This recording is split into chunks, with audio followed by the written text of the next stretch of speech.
یہی جناب عیسیٰ، ان کو جناب مریم ایک رنگ ریز کے پاس لے گئی جو کپڑے رنگ کرتا ہے کہ عیسیٰ کو کپڑے رنگ کرنے سکھا دے۔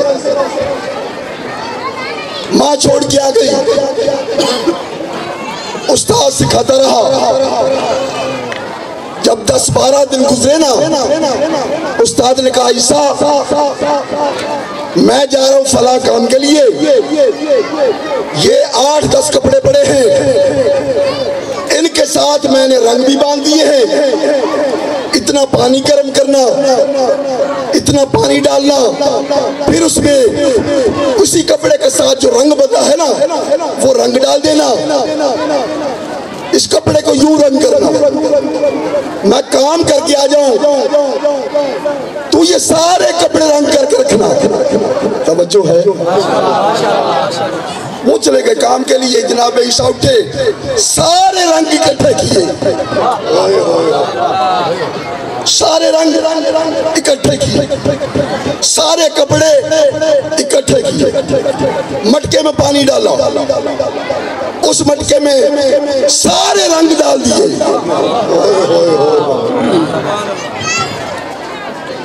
سارے کپڑے بھی مٹکے میں، رنگ بھی مٹکے میں،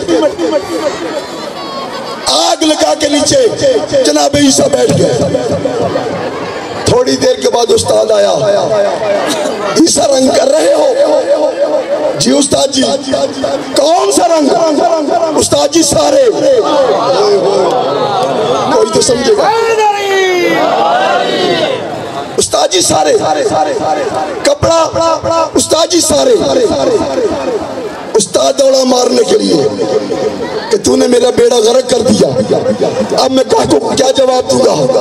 ادھر دوڑا مارنے کے لیے جناب عیسیٰ نے ہاتھ پکڑا اور ہاتھ پکڑ کے کہا استاد جی تیرا رنگ چڑھانا اور ہے، میرا رنگ چڑھانا اور ہے۔ سبحان اللہ۔ اچھا استاد جی بتاؤ کون سا رنگ چاہیے، کون سا کپڑا چاہیے؟ استاد نے کہا سبز۔ اب کپڑے کو مٹکے میں اوپر اٹھایا، سارے رنگ تھے اس کپڑے پہ، اب جو نیچے کر کے اوپر کیا سارا سبز اسی پہ چڑھا ہوا تھا۔ اب استاد جی کون چیز چاہیے؟ کہا سرخ۔ کپڑے کو نیچے کیا، اوپر کیا، سارا سرخ اسی پہ چڑھا ہوا تھا۔ مجھے آپ کی پیاری سی چپ کی قسم ہے، مولا آپ کو بولنے کی توفیق عطا فرمائے۔ جناب عیسیٰ کہتے ہیں، جناب عیسیٰ سے اس کا استاد کہتا ہے کہ عیسیٰ یہ تو نے کہاں سے سیکھا ہے؟ عیسیٰ یہ کہاں سے سیکھ کے آئے ہو؟ عیسیٰ کہتا استاد جی ہم تیرے محتاج نہیں، یہ ہم ادھر سے سیکھ کے آئے ہیں۔